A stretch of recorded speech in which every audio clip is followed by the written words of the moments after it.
African American participation in the Civil War should really be shared with not only between us, but young white children. They should know. So you think the Democratic Party cares about black people? Believe it or not, Rex, I think that tweet is part of the problem. Do you feel like we could have addressed this homeless issue much sooner? You have to speak a word, make it a good one. Okay, let's go.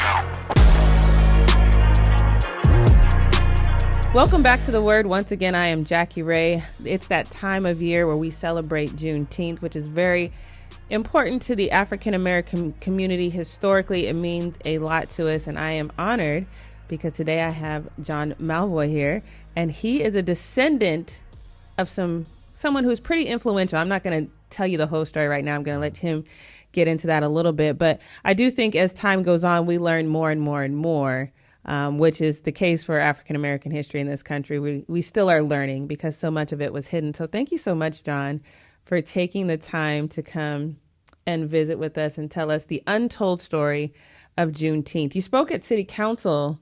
When was that? 2000, I've forgotten that. It's been some time. Some years ago. Mm-hmm.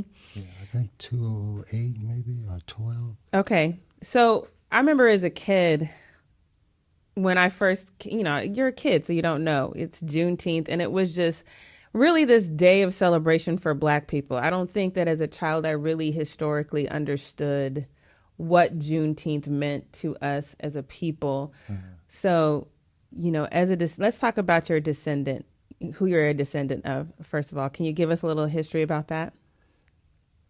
Yes. Well, first, I was born in Texas, so we celebrated Juneteenth as a child. Did you know what it meant? Or because I'm from Colorado, so I don't think we knew what it meant. Right. I only knew the prevalent story of Juneteenth, not its true untold story. Mm. And here in Long Beach, as president of the Long Beach Central Area Association, we co-sponsored with the city of Long Beach numerous Juneteenth celebrations. Mm-hmm. But even during that period, I did not know the true history of Juneteenth. I only learned that history on September 4, 2007. Mm. The occasion was I went to the swearing-in ceremony for Congresswoman Laura Richardson. She previously was the city councilman here in Long Beach of the 6th District. She was a state assemblywoman, and then she was elected a congresswoman. And I went to the swearing-in ceremony in Washington, D.C. And my flight to return was the day after the swearing-in session, and I decided I hadn't been to Washington, D.C., and I decided to visit 3 places of interest. One was the Arlington Cemetery. I wanted to see the unknown soldiers ceremony. And I wanted to see Frederick Douglass' home. And the third visit was to the African American Civil War Memorial and Museum. That is how I came to learn the story. Is that how you learned your biological relation to the story as well? No. Okay. Well, yes. Okay. But initially, it was quite happenstance. There is a memorial wall with over 209,000 then called Negro soldiers. And just good fate or coincidence, I happened to see John Malveaux. And I said, wow, John Malveaux. So I asked to speak to the director, and I ended up chatting with the assistant director, and we had a conversation. And after some questions about my history and background, he made the determination that I was a direct descendant. Some of that questioning was, where was I born, of course. I was born in Texas. But my father, Robert Malveaux, was born in Opelousas, Louisiana. They don't have counties there. They call them parishes. Mm-hmm. My father enlisted for the military at the same location that the John Malveaux, who's a Negro soldier, enlisted to join the Army. Mm. So from the records kept at the African American Civil War Memorial and Museum and their research, they determined that we are the same family.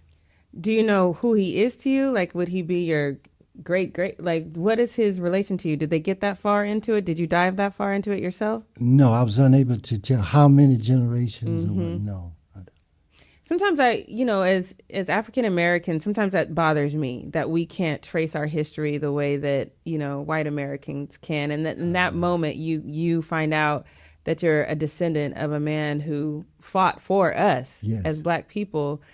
How did that make you feel? Because a lot of us probably do have some sort of greatness in our history, but we'll never know it. How did it make you feel to know that you were a descendant of someone who fought for us as a people?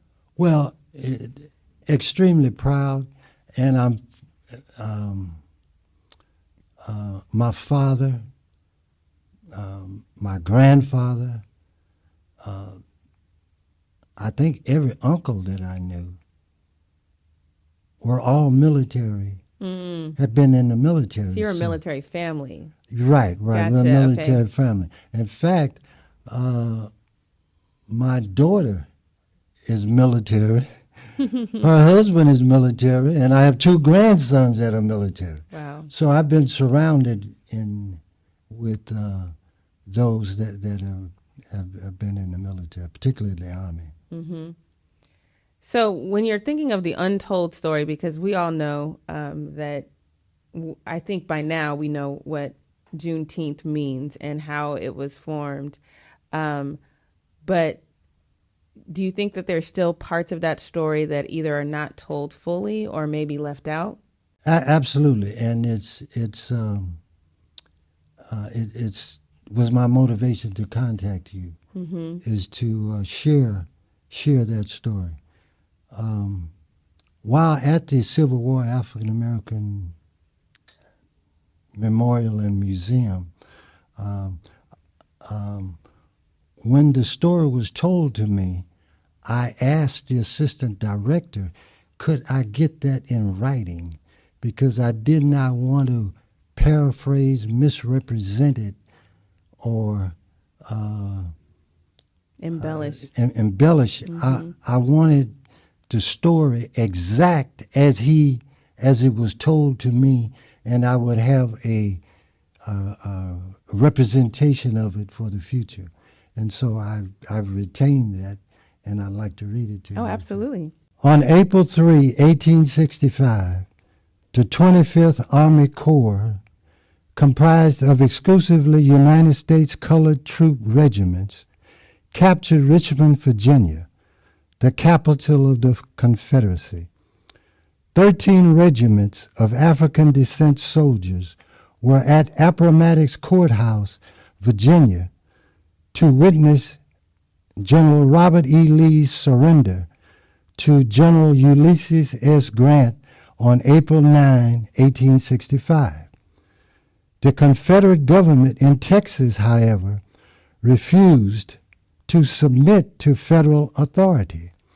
The rebel governor of Texas, Pendleton Murrah, sought to make Texas the seat of the Confederacy. In May 1865, among the Union troops on occupation duty along the Gulf Coast of Texas were 7 United States colored troop regiments. On May 22, the 25th Army Corps received embarkation orders. Thomas Morris Chester, an African-American war correspondent, wrote that the Negro Corps under General Weitzel has received marching orders is well known throughout the camps, and they are beginning to put on the war paint with the impression that they are going to Texas.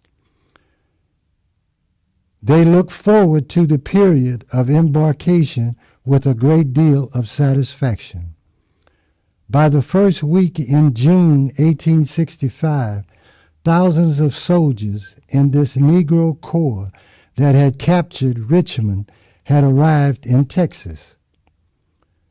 Governor Muir summoned his top 2 generals, John Magruder and Kirby Smith, and asked if it was possible to defeat this Negro Corps.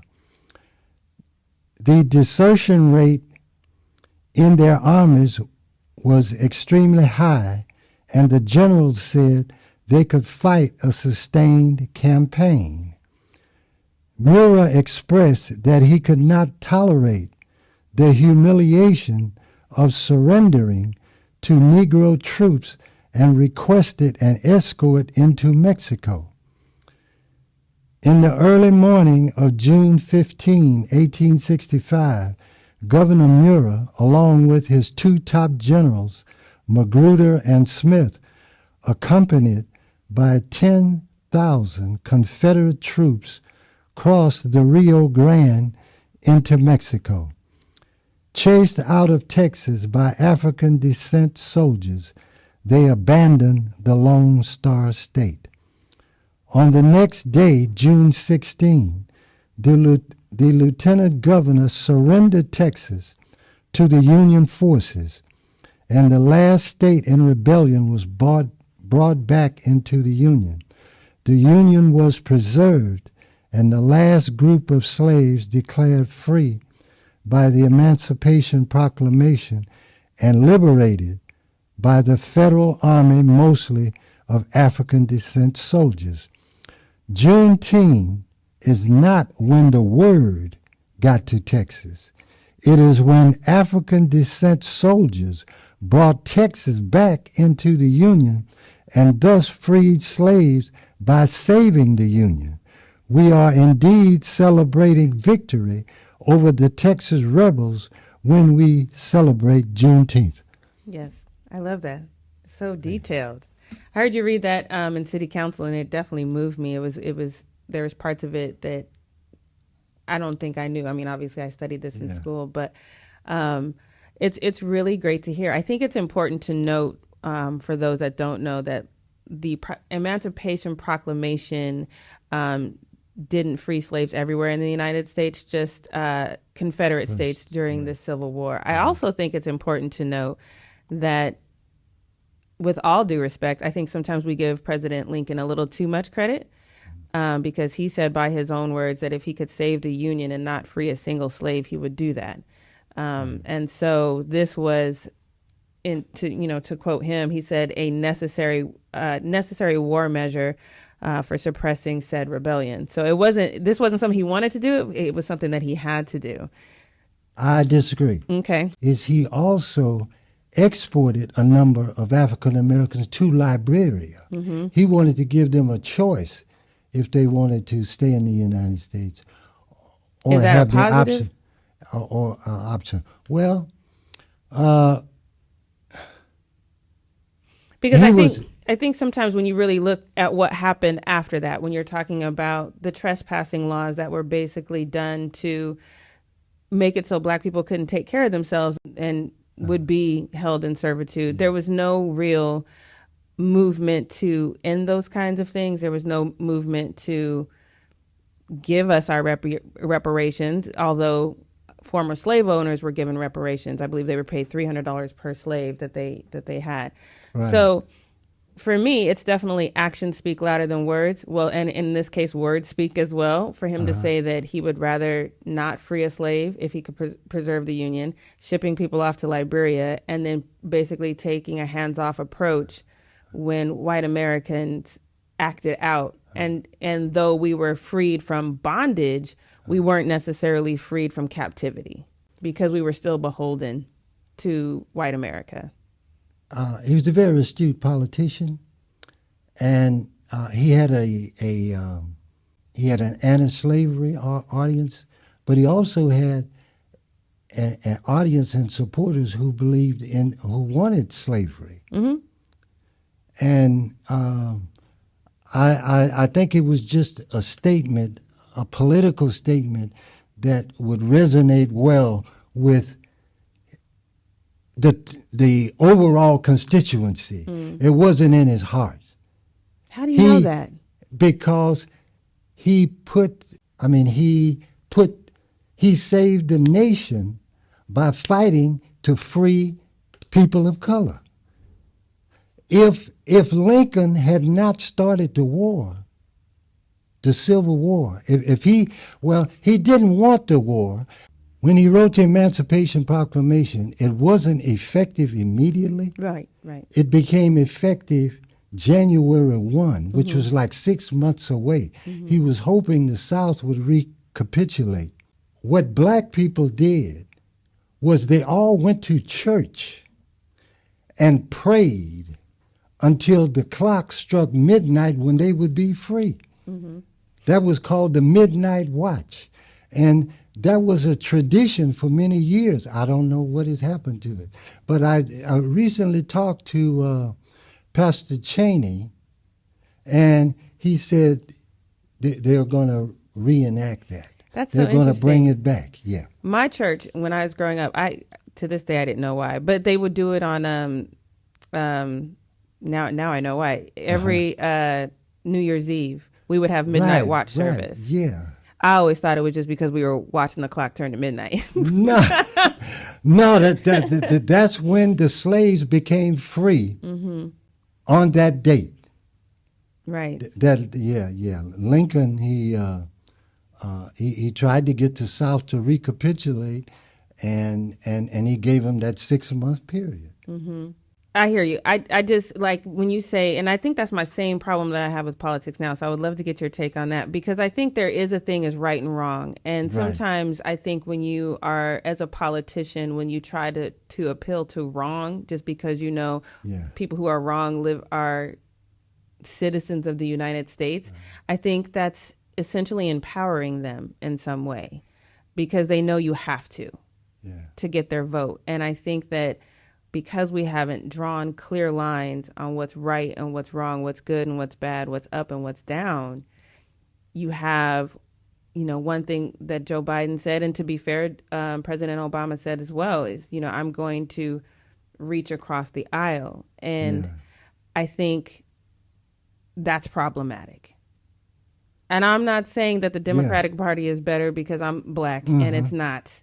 But what I'm saying is, when you say, hey, I know you think storming the Capitol on January 6th is okay, but I'm still going to ride with you, that's a problem. Right. So do you think politics from Lincoln until now has gotten better or worse?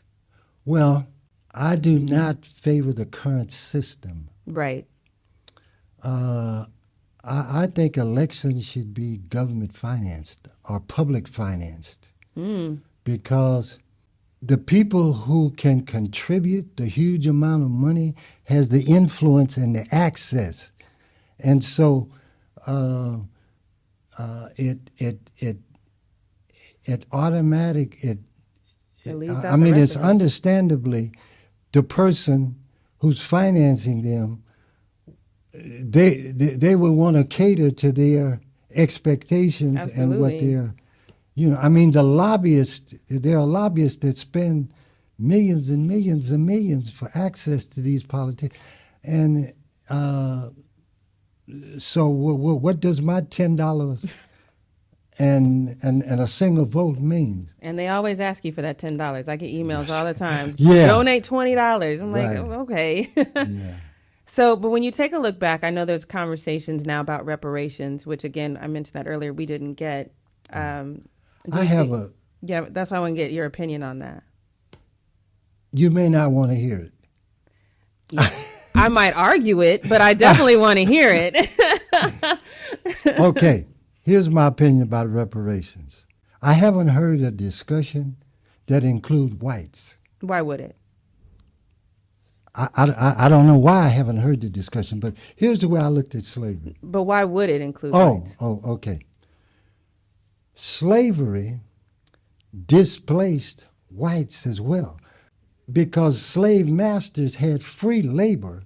So there was generations of whites who didn't have employment. Wait a minute. Say that again. Okay. Slave owners had free labor. That is free black labor. So it displaced white labor. To work these plantations and so forth, it would have taken white labor. So there are generations, not only in town, in areas where there was coal mines, when they closed, all of these generations of poor whites, but from slavery as well. There are generations of white people who was denied the employment because the slave master had free black slaves that I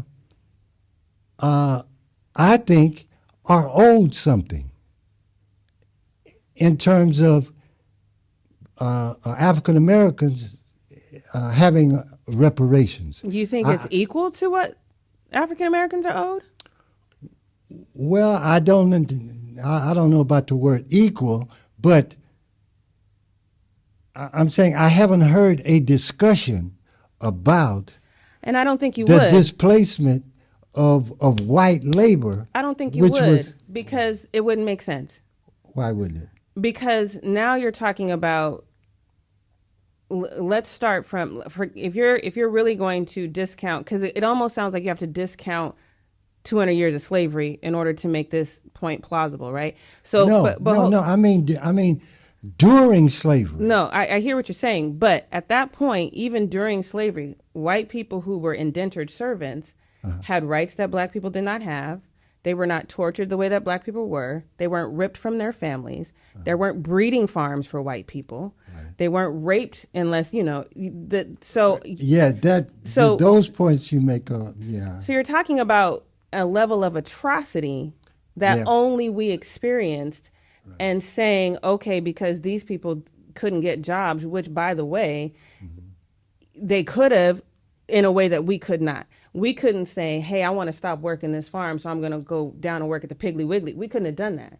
You know what I mean? So, and then after the Emancipation Proclamation, there weren't trespassing laws, Jim Crow laws, banking situations that prevented them from earning income. In fact, depending on who they came from, the Homestead Act really ensured their financial stability going forward. So they had access to revenue, employment, lack of tyranny that we did not have. So unless you're talking about white people who received the same level of atrocities, I don't know how you would include them in the conversation. No, I can't include them in the conversation about atrocities. Right, because absolutely not. Well, and then because those atrocities that we received also prevented opportunity. So while I hear you saying, oh, they couldn't work, we couldn't work for 200 years plus. We still have a wage gap. We still have white people own more homes than we do. So. But what I'm saying though also is that not to view whites as a single category. I agree with that. Right. There are economic classes. Right. And there are poor whites who have, for generations, have suffered and... But not at our hand, though. No, exactly. Yes. Not at our hand. And that's the biggest difference. So what I think would be fair to all is that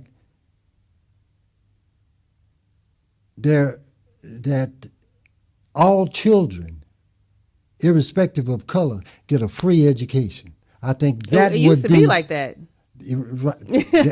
That would be helpful to equalize over time in the long run, irrespective of color.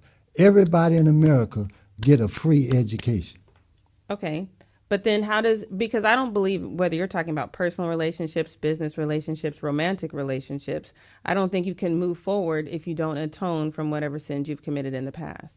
So how does America atone if they're saying all lives matter, which is essentially the message you're saying right now? So how do you atone if you are team all lives matter when all lives don't matter? The stats prove that they don't matter, and you still haven't atoned for how much you've shown that you don't like black people.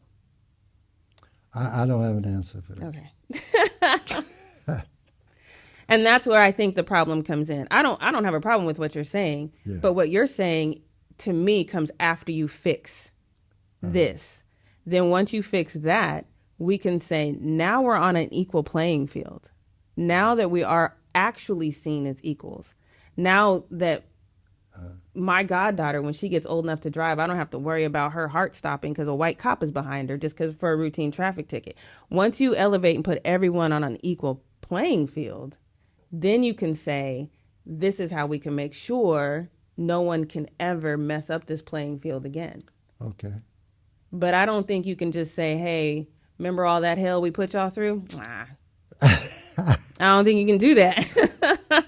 I do think we're owed reparations. I don't include white people in that. And I would never until the playing field is equal.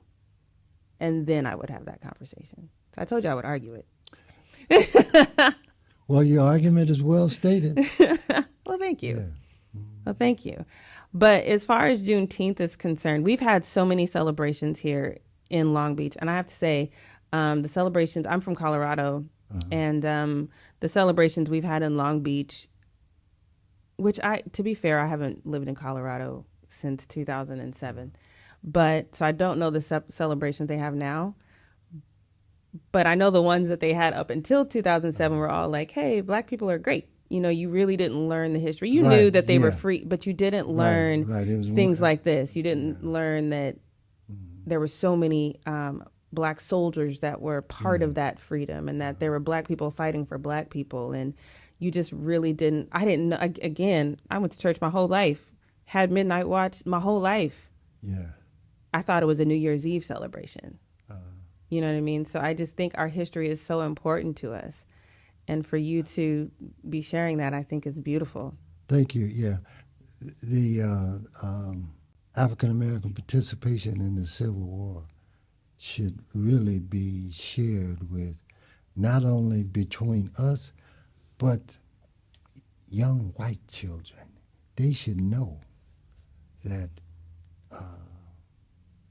the contributions black men have made for democracy and for the nation they live in. And it should be really celebrated. So that is exciting. Thank you so much for being here and sharing your part of history. How are you going to celebrate Juneteenth, real quick? I'm being honored at Martin Luther King Park. Okay. And on the actual date of Juneteenth, I'm being honored. Well, I'm speaking at the Liberty Bell, the Korean Liberty Bell in San Pedro. Okay. Korea donated this bell to the United States. And it's on a beautiful hill. I've been there. It's beautiful. Yeah. Oh, you've been there. Right, right. And they ring the bell. They used to ring it 6 times a year. You know, New Year's, Independence Day, etc. And they've added Juneteenth. Oh, Okay. since it's a national holiday now. Well, thank you so much for joining us and sharing this part of history and having this fun debate with me. I plan on seeing you on Monday, June 19th at 11 a.m. at the Korean Park. I'm going to get the exact name for you guys and put it in the description. And don't forget, you guys, Juneteenth is an amazing holiday. It's a day to learn more about our history as a nation, not just as Black people, but our history as a nation. So remember, if you have to speak a word, make it a good one. We'll see you next time. Happy Juneteenth.